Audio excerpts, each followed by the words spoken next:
Welcome to Preserving Your Wealth with Mike McCormick, where we talk about smart ways to invest and preserve your money. Mike is a registered investment advisor with McCormick Financial Advisors in Bozeman, Montana.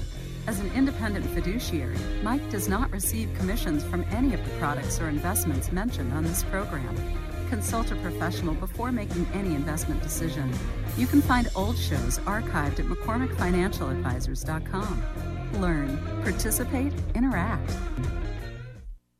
Mike McCormick is in the house. Trust me. It's true. It's true. I'm here. I got to turn you up, though. There you are. It's true. I am. You're here. I exist. How do we know?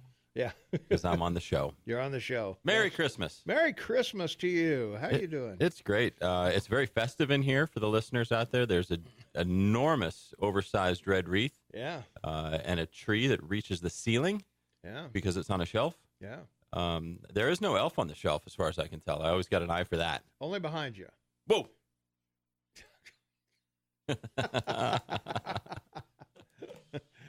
Didn't see him. We do still do. I almost said doo-doo on the air, and that would have been bad. No, that won't be We good. have an elf on the shelf. Yeah. And the girls are old, and and the wife still just gets chuckles out of playing little elf on the shelf game. So every kind of few days you look over and you get a shock. Whoa, there he is. Yeah. Hey, Merry Christmas. Yeah, you move it all over the house, right? You put it where they'll wake up and see it, or brushing their teeth. And we don't do the full Pinterest thing where we'll hold them hostage and have other action figures participate in a hostage situation or something like that. But those are fun pictures to see. Oh yeah. Well, here we are. We're coming to year end. It's been a ridiculously great year for stocks and bonds and almost everything. Real estate, not a great year for energy at all. Healthcare hasn't done very well. And consumer staples, not so great, especially when you compare it to the high flyers. And the high flyers have been the same story for the whole decade. It's been technology. It's been Apple and friends. And you can put, the FANGs or the WANGs or the docs or the stocks or whatever you want, an acronym you want to put in there. And they have not lost. They have won all the way through. This rally has not really taken the small companies with it. It's certainly left international behind in the dust. And, for a diversified portfolio, that's sort of a frustrating thing to be saying, I'm supposed to be diversified. Beginning of the year, we didn't know it was going to be, another great year for large U.S. companies. And good thing that we own plenty of them. So where do we go from here? Well, there's two arguments, right? One argument is that we're overvalued. We are overvalued. Our price to earnings, price to book, price to anything else is expensive. That can persist. It has persisted. And then on the plus side, that what might make it continue to go up. When you look at the flows of where people are putting their money this year, people on a net basis pulled money out of stocks and put it into bonds and cash, mostly into cash. Once people could get a 2% CD or money market account, that got real appealing for people to take some money off the table, keep it safe. And so what that means is that if there were a stock pullback like we had last Christmas Eve, and I sure hope we don't, because that was an unhappy Christmas Eve for me. It was, yeah. And if we did have one of those, there's a lot of cash that'll fill that hole. There's a lot of people that'll say, I'm going to get into this game now. So that's the argument for, okay, while we don't see a whole lot of upside for this, we've got a price to earnings ratio that's close to 20. We've got price to book on the S&P that's 3.5 times. That's the highest it's been in a really long time. And so those metrics for the home gamers are real fundamental, sort of taking the blood pressure and temperature of your patient, where you're looking and saying, okay, these companies, if you lump them all together and they have earnings that are this many dollars, and if the price of their shares are this many dollars, you can do a ratio because you're buying the earnings, you're buying the profitability. And then the price to book is saying, well, if you look at the net value of the company, not the assets, not the share prices, but if you look at the underneath the value of what do they own, what's the real estate, what's the inventory, what's the machine, what's the intellectual property, what's the blue sky. If you put that all together in a book value, you get a different metric. And both of those are very expensive, especially when you consider them in contrast to the rest of the world. Or oil. we got a lot to talk about because oil is related to the socially responsible investing. International is related to the political spectrum. I know that you guys dance around, or don't dance. You guys dance with these topics regularly.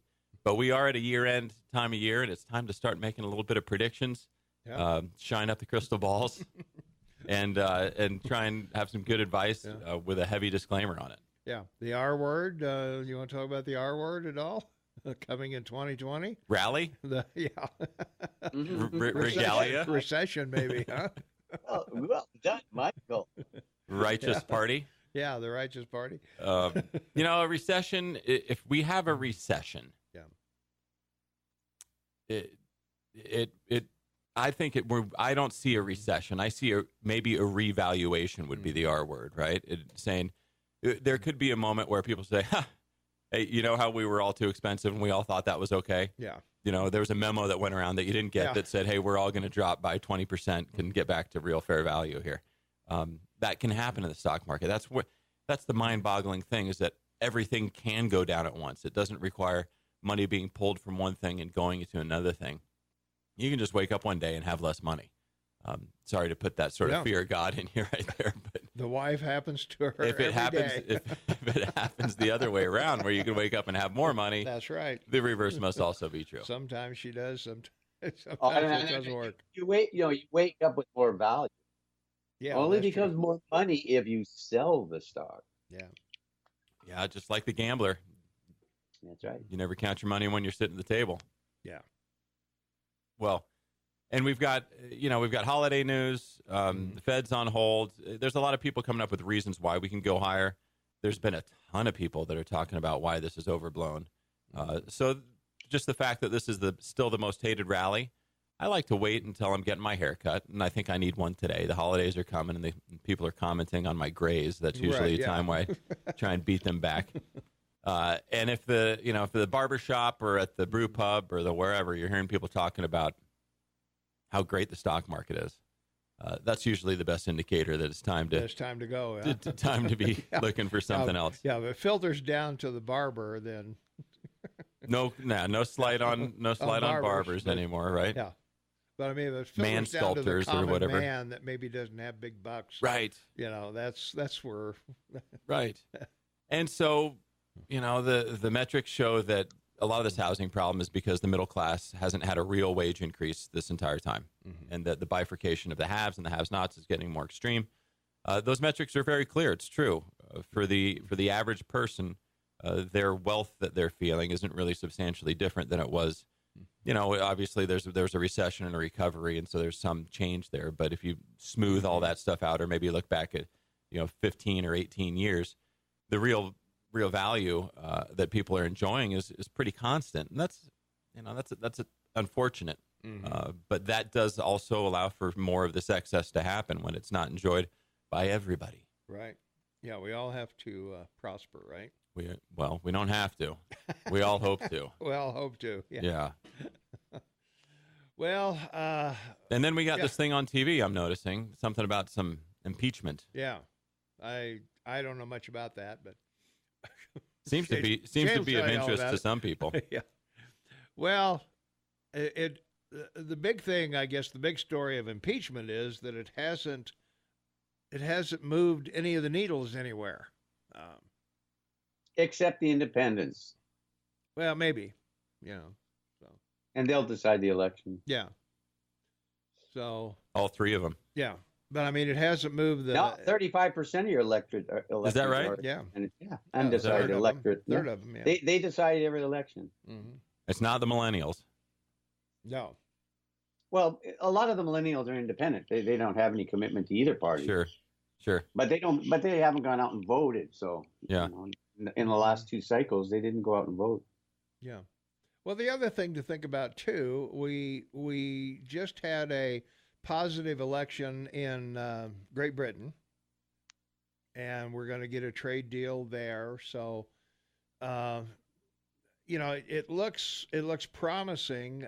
We supposedly signed some kind of first thing with China, supposedly, and NAFTA or the USMCA, whatever however that's going to benefit anybody if it and does. Isn't that fascinating, Tom, where we've got an incredible contrast between the bipartisan nonsense that's going on with an impeachment that's not going to go anywhere, which everybody knows, and it's taking the airwaves. And then in contrast, we've got some pretty impressive collaborative bills going through in the form of a trade agreement.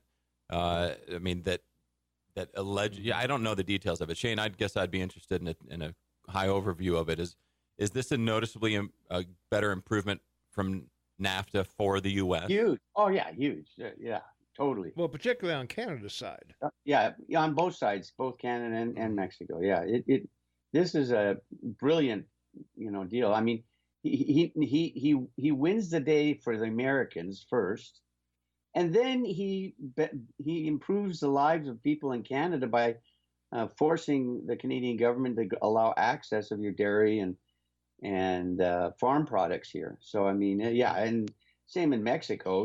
He demanded that they provide better wages to the Mexican worker because they're paying them $15 an hour or whatever. Yeah, no, it's a huge play. And of course, the Democrats want to take credit for it because it's so good. Yeah. Well, they want to take credit for improving it, adding to it and adding their part to it. So that's what makes it good. Well, I think everybody can take credit that they had to come together and agree to get something that's better than it was before. That's a governing success for everybody that was involved. Yeah. And yes, of course, it gets scored well for the head chief in charge of that one. Sure. And then we've got a budget bill that passed, and that was almost a non-news thing, and it had all the usual little trimmings thrown in at the end, and that seemed like everybody was getting along pretty well, too. So, maybe our government is actually functioning better than we think, or than the news is letting us believe. Let me put it that way. Mm-hmm. Well, the news won't talk about it because it's all wins for Trump. Look, when you talk about a recession, when the USMCA goes through, you're going to see at least 300,000 more jobs added to your economy in the next 6 months. That's a huge number, and mostly manufacturing. We don't have the labor to do it. Well, it doesn't matter. That's what's going to happen. If you don't have the labor that's there to do it, guess what happens? Wages go up. Wages go up. Yeah. Baby. Right. Yeah. Let's go. Get over, and that is Pump it up. Right. Yeah. Right. All right, we got to take a break, gentlemen. We'll be right back. It's a short one. We're only going to be out for a minute. Stay tuned. We'll be right back with Mike McCormick, Financial Advisors, right after this. All right, 20 minutes after the hour, and we're going home in the snow here. Mike McCormick in the house. Shane Taubman, half man, half amazing on the line. Tom Eagle, your morning mayor, and this is the KMMS Morning Soapbox with Tom and Shane and Mike today. So, from our text line, Mike, I have two questions. In light of the current trade negotiations, global markets, and realizing that many stocks are overvalued, which sectors do you see performing the best in 2020 and why? Well, thank you for the great question. This is, of course, going straight to the meat. What sort of value am I really bringing here? Just regurgitating top 10 tips or actually going to come up with something of value? I am a contrarian. I am a value shopper. I'm a sale guy. I'm incredibly frugal. So what that means to me is that I look at this and I say that there's not a ton of upside here. It was unusual to have a gain like this year. It'd be unusual to have another gain like this. However, I think there's a strong floor underneath it. So I think you need to be still keeping the strong bias towards equities. Rates are not going to go down in my mind, which would allow bonds to have another breakout year. So I'm definitely biased towards equities. I am still biased towards the U.S. I'm still biased towards large company stocks. None of that really has changed. Here's how I would look at it is I would be seeking out dividends. And you've heard me talk about dividends a lot on the show. But the idea is that if we have volatility, if we end up with surprises, if we end up with upside surprises, then you're in an equity that will benefit. If we have downside surprises, then you're going to have income in the form of dividends that should still remain fairly strong going into the near future because balance sheets and everything looks pretty solid. Dividends are paid whether the stock goes up or down. Anyway. They can meet and decide they're not going to pay their dividends, but that's true. But in this environment, right? Yeah. Unless things are bad with the big R. So that means if you're looking for value companies that pay dividends is what it means. And to the point about energy, we use energy it might not be profitable to invest in it. And this is really getting a head scratcher for me. I'm trying to do a lot of reading, trying to analyze what's going on in coal. We're using coal. When I think about commodities, I think about toilet paper. If you're one roll short of toilet paper, you're going to pay a whole lot for one more roll of toilet paper. If you've got 5 extra roll of toilet papers, you're happy to give a few rolls away. Commodities have that level of sensitivity. If we've got a little bit too much oil, price can't go up. But the dividends will still keep coming in. So I'm not afraid of energy, and it might be the call simply because like financials, it just hasn't had that. It hasn't been brought along. And similarly, like Europe, it has not been brought along in this decade-long recovery for Europe. They pay stronger dividends internationally. I don't quite see the math on how they're going to prosper other than simply being a better value play than other options. I can help you with that. Please. Okay, here's the story. We've gone over this before, but I'll repeat it. Crude oil in the U.S. is $60.91 today. Brent is $66.47. Relative high, right? Yeah, but for fracking oil, you got to get to $65 minimum. Right. Natural gas is at $2.24 right now. And so to make the fracking gas in your country, all 5 fields, the least expensive to get it out of the ground is $3 per trillion cubic feet. So unless those prices get to over $3, actually $4 on natural gas, really, or oil gets to 65, your oil industry is in serious trouble because the only way they're staying afloat right now is volume. Right. And the problem with fracking wells, both gas and oil, is they have a short lifespan. They only have an 18 to 24 months lifespan of production, and you have to frack them again. It's very expensive. So, yeah, I'm really concerned about your oil industry. That could be the canary in the mine for your president if things start to happen with your banks. And Wells Fargo is the one that's in the worst condition because 60% of their balance sheet is in the oil industry. And a lot of the companies they funded, juniors particularly, are losing money. And that's typically the high yield debt market is the main player in that. And high yield debt spreads have maintained very low levels. So because of low rates and because of demand for yield, they're able to keep cheap money and keep these games afloat when they're not economic, right, Shane? Mm-hmm. Yeah. So again, there's risk in making a contrarian play like that. Exxon, Chevron, would be the safe way to look at something like that. But tread carefully, and then without a doubt, keep your allocations towards the tech. There is no reason why that can't keep going on with innovation. Whatever your favorite flavor is, I agree. Let's take a phone call. We've had a caller patiently waiting. 522 Talk is the number. Caller, you on the air with Mike McCormick. What's going on? Hi, Mike. I have a question for you. Wife and I bought a bunch of Boeing stock about 35 years ago. Yeah. And I'm just wondering what your prediction is. What's going to happen to Boeing? I'll get off and listen to you. Thank you. Thanks for the call. Thank you. Thank you. Glad you brought it a long time ago. Your gains are solid. You probably have, if it's in a taxable account, this can be a challenge because to sell any requires paying capital gains tax on that, which reduces your gain and makes it more challenging to say, well, I should be in something else, and there's upside, and you give Uncle Sam a lot of that upside. And so making a switch like that, yeah, you better really be scratching your head for it. Boeing's still paying a dividend. They will still be making planes. They'll still be in business. That said, halting production is a lot like scuttling it, or at least, trying to rebrand and regroup. There is a lot of concern about orders going all towards Airbus for a while. I think this will be a dark day for a year. Or perhaps more, but ultimately there's not going to be another airplane manufacturer out there that's going to compete for U.S. demand. So it is still a monopoly. I think it's a take the ride kind of thing. If you've been in it for this long, you survived several cycles. That's my 2 cents. Now, if you want to sleep better, the answer is always, my stepdad, the physicist, likes the rule of thirds. Sell a third of it if it makes sense, if it's something that you could find a better use for the money, make yourself more safe, pay a little bit of taxes, see how that feels. You won't be missing out on a big opportunity, I don't think, by selling out a third of it.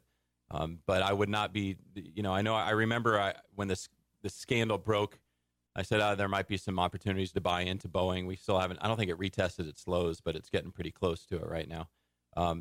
That's an interesting point. Is when the bad news hits and it still hits these lows, you might be looking at putting the bottom in.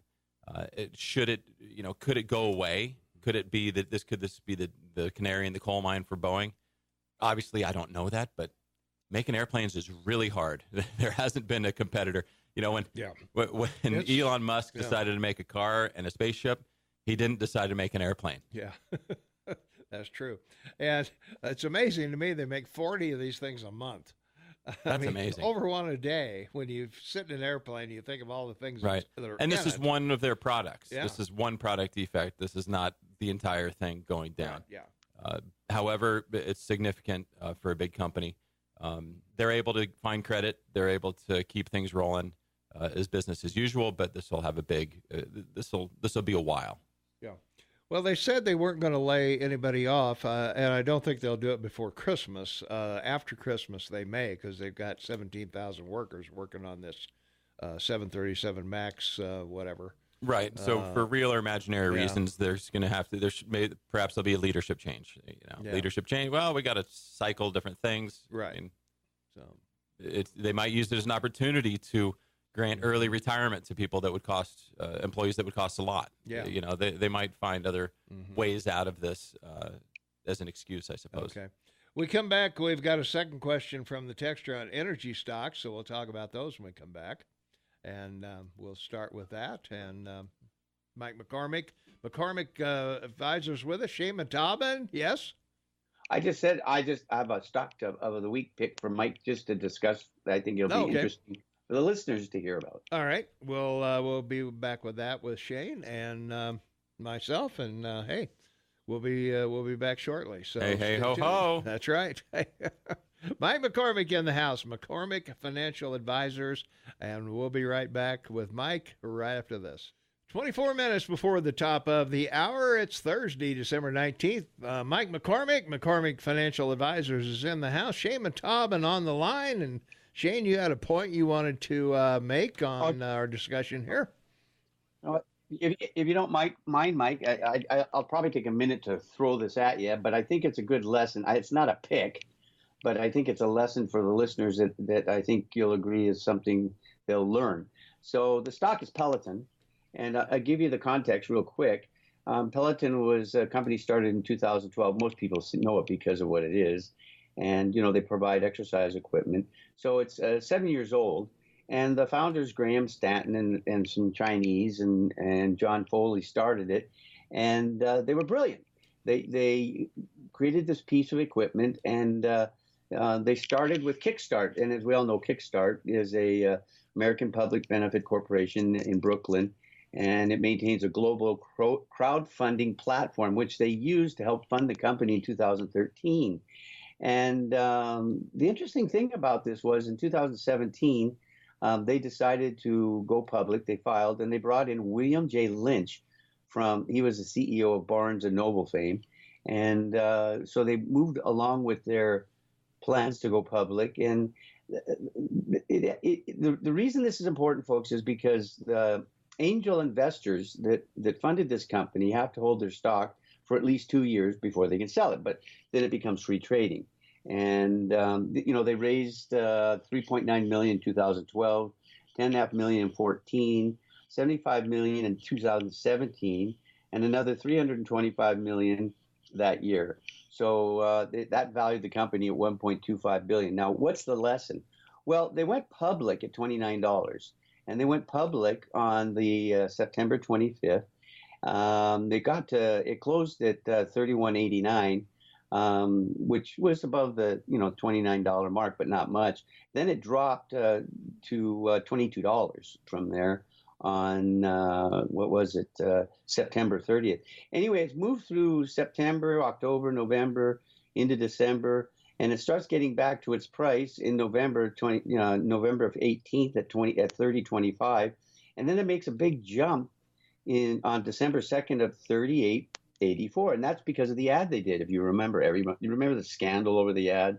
Yeah. And now the reason for this is because during this period of trading, the stock had volume between 2 to 9 million shares a day. But the short interest for this stock is 70% of the 40 million shares. In other words, there's a big short position against this. And a lot of professionals are saying it's due to the lockup expiry date of March 24th. So so a lot of people that bought the stock in the IPO can't sell it till March 24th. So the only people selling stock are the people that originally invested in it, and the 2-year hold is now off it. So 29 million shares are held by short sellers, and borrowing fees are starting to hit a new high as 50% for new supply, because it's a difficult game. So that's the lesson about shorting in an IPO. And so the only other thing I want to throw at this is two things. I think they've been so successful, they saturated the market, so I don't know they'll have a lot of good sales, number one. And number two, this ad campaign, mysteriously, when they brought the ad campaign out, which I thought was good, but it was held up as a terrible thing with women and a guy. I missed that, Shane. What was this? I saw the ad where there's a woman that's on there cranking and way. She's now perfect. Yeah, it went viral that it was anti-Semitic, anti. Her husband thought she wasn't perfect. Oh. Yeah, she wasn't perfect, and it's a husband that wants his wife to be perfect in a high Well, I missed that ad, I guess, or maybe I missed that innuendo. So I saw the one that was like, yeah, there she is getting, yeah, getting healthy, and she looks quite healthy. Yeah. Anyway, the point I'm trying to make is I think that short guys, they shorted the stock and it got to 36.84 on December 2nd, and now it's, because of the scandal, dropped to 31.89. A lot of people are saying it could drop by March to $5. So, but it's the important lesson about shorting. So that, I don't mean to take up 3 minutes on your time, but no. I thought you could add to the danger of shorting stocks to people. Well, I am very clear that I don't short stocks. Mm-hmm. I rarely do options for people. There's enough risk in just going long. And over time, stocks go up. So you better have a strong conviction that you can make money on going down. And when you listen to the fast money traders and read the books and get the newsletters about hedging your bet, there's an implied fee for any of the hedging that you do. Unless you are a farmer sitting on a ton of one type of crop, the idea that you need to hedge your portfolio is probably false. There's other better ways to do it. Shorting is expensive. There's ETFs. During the Great Recession, I knew people that were making money on the ETF ride. That takes conviction. It can work. But right now is not the time to be shorting stocks when we have excess liquidity, cheap money, growing economy, potentially increasing wages. To Shane's point, there are some oil companies out there that are on the ropes. And if you are in the business, maybe there's an opportunity, but this is all speculation. And our show is about the average person in the Gallatin Valley and Park County, and how can we help improve their financial literacy. So really the main goal is to not make bad decisions, right? There's, home runs are not about the show. It's about how to not strike out. Yeah, that's for sure. The other the texter had a second question on energy stocks. Do you see that specific sector performance improving in 2020? Are we on our way to our alternative fuels, the new Green Deal, et cetera, et cetera, et cetera? Okay, so strip out the ESG mantra and strip out the climate change mantra. If you just look at this from a situation where U.S. economy is humming, global economy is improving, not degrading, the use of energy will be increasing, and there should be opportunity to invest in energy companies. When you overlay that with the increased supply that Shane always points out about our country having plenty available, if you look at the situation where we're going more nationalistic with less free trade, then the big economies, may have reasons to not benefit other companies. And then, yes, with the ESG, this is something that I was actually wanting to get to in this hour. Environmentally and socially responsible investing. It's been around a long time. I've studied it for a long time. Now it's fashionable. Now it is productive. Now it is profitable. Do you know why? Because energy hasn't been doing well. And so if you're in any kind of portfolio that says we don't invest in energy, you've been in a winning portfolio. Yeah. It's not because it's good for the environment. It's because oil has been a poor investment. Now, is that impacted by wind and solar and all those things? To some degree, yes. To some degree, yes. To some degree, it is true that you can more profitably invest in a wind farm than you can in a fracking program right now. However, most of the energy that we consume is still in the fossil fuel realm. So it's a complicated question. I don't have a good answer. The answer is go tread lightly. When you're at a situation like this looking to reduce your risk, you can't ignore value plays that pay dividends that are probably going to be around. At one point, BP, the British Petroleum, they branded themselves as Beyond Petroleum, being the largest investor in alternative energies. I think Exxon's a bit behind the ball, but there's other energy companies that say, hey, we want to have a diverse portfolio. We want to be proactive. We want to be able to appeal and have glossy brochures saying things that make investors feel warm and fuzzy. I think we'll probably see a bit more of that. All right. Let's take a phone call here. You've got to leave shortly, but let's take a phone call. Great. And we'll get Mike going. Caller, you're on with Mike McCormick. What's going on? Well, here's a question for Michael, particularly because I've heard fragments of an answer from the other two. Now, it seems that there are people that believe that inflation is part of a healthy economy, but it sure would seem to me that inflation is a result of all these extra things that are stuck under it, like using money to make money, printing 9 times more money than the people put in the bank, having extra investments, risky gambling on the economy. But what if the economy was just simplified again, that you only use money to buy goods and services without any of the speculations around it? How can That's a great question, Daniel. And Mike has only a short period of time. So there you go, Mike. You got a question from Daniel. Yeah, there. right. Inflation and spending money. Yeah, and inflation is a tenet of capitalism in my mind. It has to be that we want to spend money now because it'll be more expensive to do it later.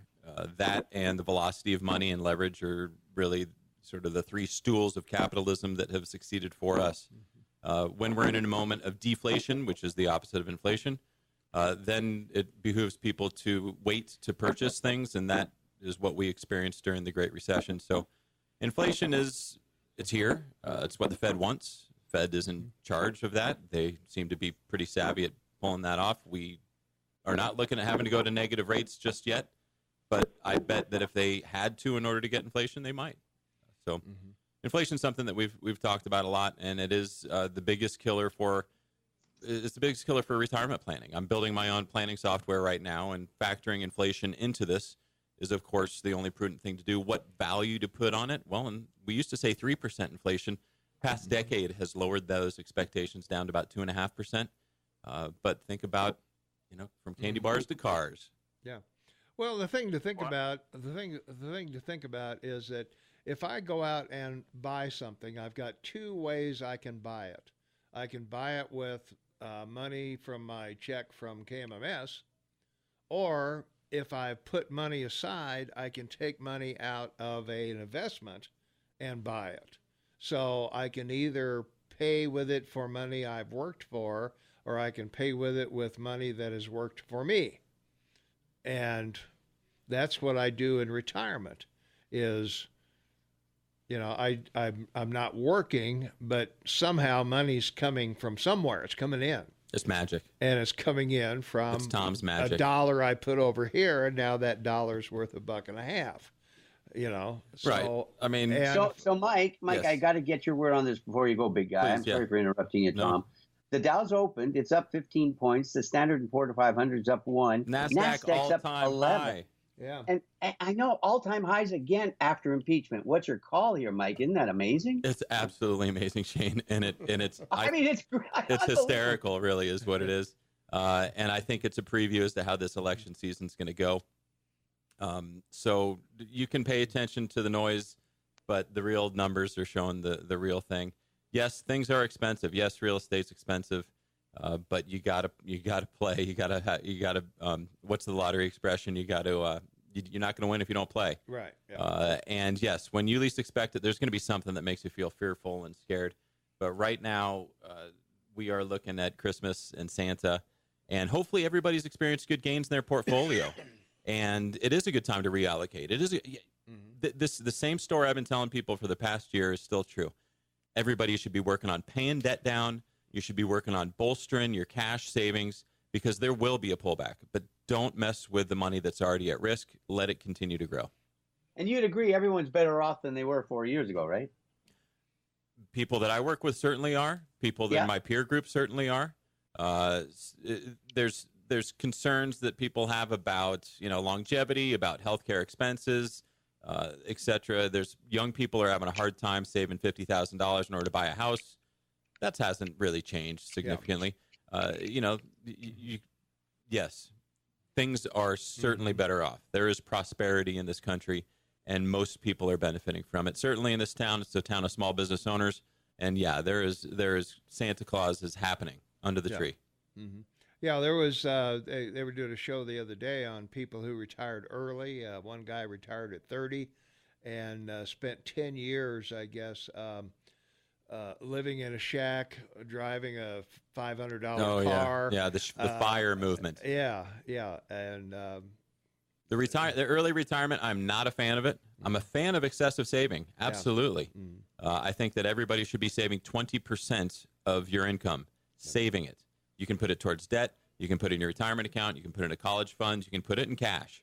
But if you're not saving 20% of your income right now, you're going to have a hard time making retirement because these are the salad days right now. Yeah. I hope for everybody out there. And you got to put it in perspective because 70 years ago when you bought a $40,000 home, you still had to put 5% down, right? Mm-hmm. Yep. So that was $1,000, and $1,000 70 years ago was a lot of money. A lot of money. Mm-hmm.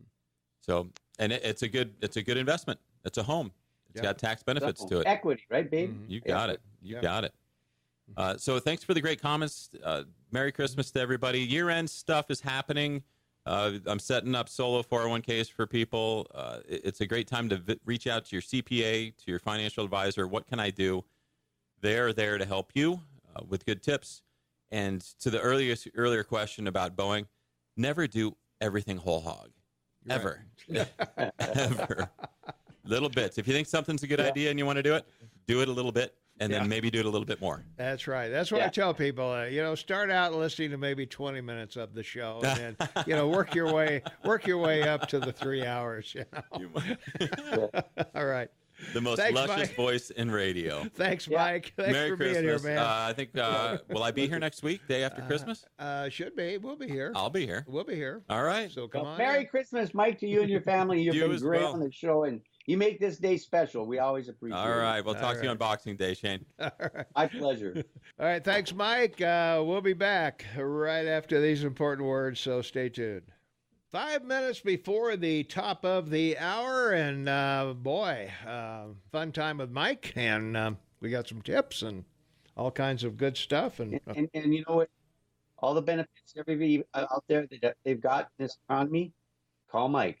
Because he's a great guy, and he can help you if you're interested in wanting to get some direction on what to do with the extra money that you have to invest. Mm-hmm. That would be right. So go for it. Yeah. Let's see. Thanks for playing Weird Al. Made my day from our text line. Played Weird Al there in the first hour. Weird Al, white and nerdy. Couldn't get in any games because I'm white and nerdy. So that's right. Well, let's see. We talked earlier about Pelosi doesn't want to pass the impeachment over to the Senate until the trial plans are solidified. And I'm not sure what role she has in that. I don't think the Senate came over and said, "Hey, we don't like the way Schiff's doing the interrogations." So I'm not sure that she has any say. McConnell. Yeah, go ahead. Well, no, McConnell's speech on the floor of the Senate was really clear. Number one, she's obstructing because she has nothing to say about the Senate, and she has no right to interfere. And what the point he was making is now the House wants the Senate to have this lengthy trial to clean up what they didn't do. Yeah. And he says, we're not going to have a trial in search of something that doesn't exist. Yeah. So send over the articles you have and let us get on with this and finish it. Of course, Schumer from New York, the minority leader in the Senate, what are you hiding? We need more witnesses. Well, again, the Democrats don't seem to get that they're burying themselves on this. Yeah. Well, Democrats have been discussing the idea of sitting on the articles as leverage to get a more robust Senate trial. I don't see how sitting on them is going to get you a better trial. If you're sitting on them, there's no trial. So I know. I don't think the Senate says, "Hey, we don't have to have a trial, do we?" Well, I mean, look, the short version of this is really simple. The House comes over. The Democrats bring their House managers. They put forward their case. Yeah. The president comes with his lawyers to defend him.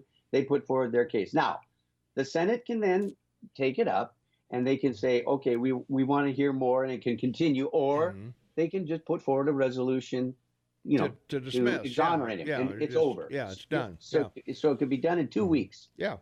But if they want to make a mess of this, I'm telling you. Well, Pelosi said there's no discussion currently about withholding them indefinitely. Pelosi has no deadline to pick managers, and the House is going on Christmas recess Thursday, and they won't be back till January 7th.